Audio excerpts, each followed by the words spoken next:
રાજકોટ જિલ્લાના ધોરાજીમાં સ્થાનિક સ્વરાજ્યની ચૂંટણી લઈને ભાજપે કમર કસી છે। ધોરાજીમાં ભાજપ દ્વારા નગરપાલિકાની ચૂંટણી લડતા ઉમેદવારોના ચૂંટણી પ્રચારમાં કેબિનેટ મંત્રી મેદાન ઉતર્યા છે। ધોરાજી ખાતે વોર્ડ નંબર 5 ખાતે કેબિનેટ કૃષિ મંત્રી રાઘવજી પટેલે સભા સંબોધી હતી। રાઘવજી પટેલે ધોરાજીમાં નગરપાલિકાનું શાસન આવશે એવો વિશ્વાસ વ્યક્ત કર્યો હતો।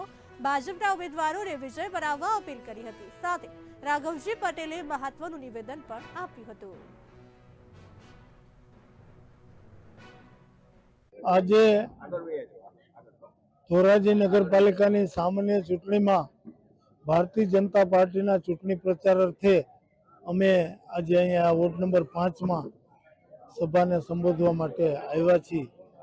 ત્યારે ધોરાજી શહેરનો માહોલ અમે જોયો, જાણ્યો અને અમને ખૂબ આનંદ છે કે આ વખતે ધોરાજી નગરપાલિકામાં ભારતીય જનતા પાર્ટીને સ્પષ્ટ બહુમતી મળે એવો લોકોનો મિજાજ અને ઉત્સાહ પ્રવર્તે છે। ખાસ કરીને હાલ ટૂંક સમયની અંદરમાં જ ઘઉંનો પાક તૈયાર થઈ જશે। ઘઉંનો પાક તૈયાર થઈ જશે, કઈ રીતના ટેકાના ભાવે ખરીદી લેવાય?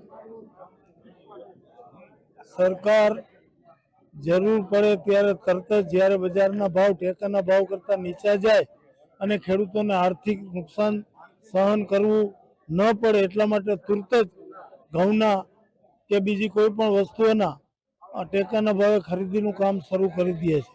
ઘઉંની ટેકાના ભાવે જેને વેચવા હોય તેવા ખેડૂતોનું અત્યારે રજીસ્ટ્રેશન ઓનલાઈન ચાલુ છે અને આવા રજીસ્ટર થયેલા ખેડૂતો કે જેણે પોતાના ઘઉં ટેકાના ભાવે વેચવા માટે નોંધણી કરાવી હશે તેવાનો ટૂંક સમયમાં જ ખરીદી તેવા ખેડૂતોની ઘઉંની શરૂ થઈ જશે।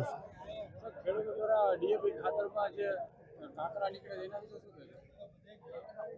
હકીકત આ વાત ખોટી છે। મને પણ ટીવી માધ્યમથી જાણવા મળ્યું છે। મેં મારા અધિકારીઓને તપાસ કરી કે એ એક કેમિકલનો ગઠ્ઠો અંદર જામી ગયો તો એ ટોટલ ખાતર જ હતું, એટલે એમાં ખેડૂત પોતે પણ કબૂલાત કરી છે એવું મને મારા અધિકારીઓ જણાવ્યું। એટલે આ વાતમાં કોઈ તથ્ય નથી કે ખાતરમાં કોઈ પથ્થર નીકળ્યા હોય